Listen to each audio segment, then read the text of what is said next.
When I went to see Jurassic World Rebirth, I knew deep down I was walking to another forgettable sequel, but I still held on to a sliver of hope.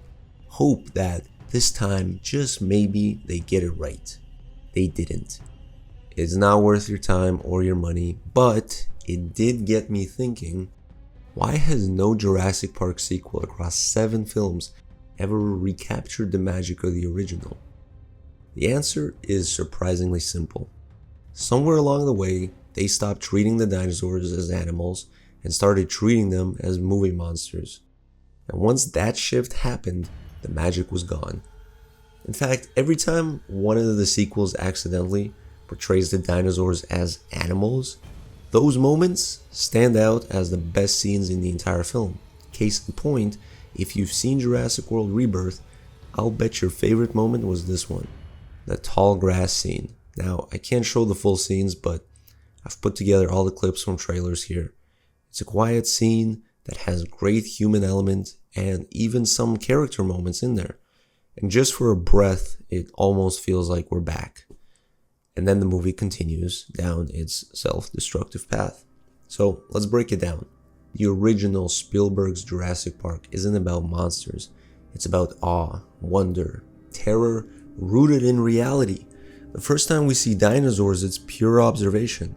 The characters and we as the audience are in awe of animals that feel real.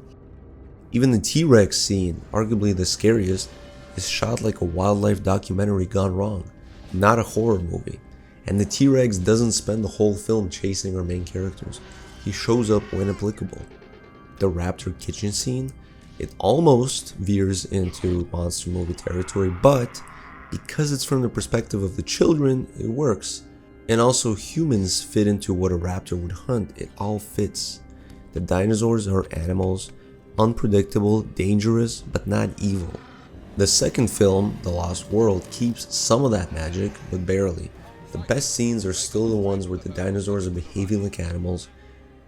And the worst, when they become slasher villains like the infamous San Diego sequence. And while it is still entertaining, it loses the magic. By the third film, Jurassic Park 3, the series leans hard into the monsters. Spinosaurus, just another movie monster that chases the characters the whole film. The only moment that hints at the original magic, the pterodactyl scene, where the creatures act less like killers and more like territorial birds. Then we get to Jurassic World Trilogy. This is where things really fall apart. These movies aren't about dinosaurs, they're about monsters. Hybrid creatures, genetic abominations, mutations, bunch of nonsense. Plotlines pulled from cheap sci-fi rather than natural history. The dinosaurs are no longer believable animals, they're walking special effects built to chase, kill, and provide cheap thrills.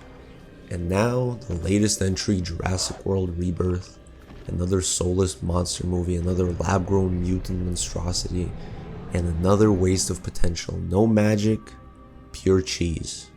Would not recommend. Here's the truth. The magic of Jurassic Park wasn't just in the visuals. It was in the restraint, the atmosphere, the idea that we were witnessing something alive, not just something dangerous.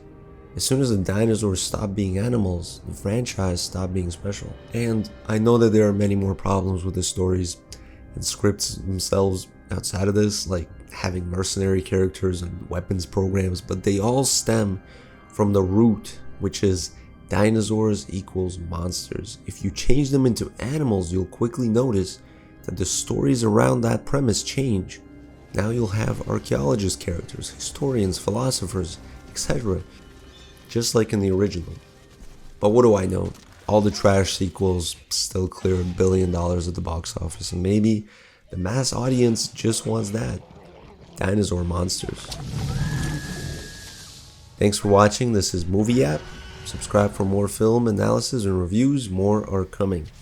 And remember, just because you can bring back a franchise doesn't mean you should.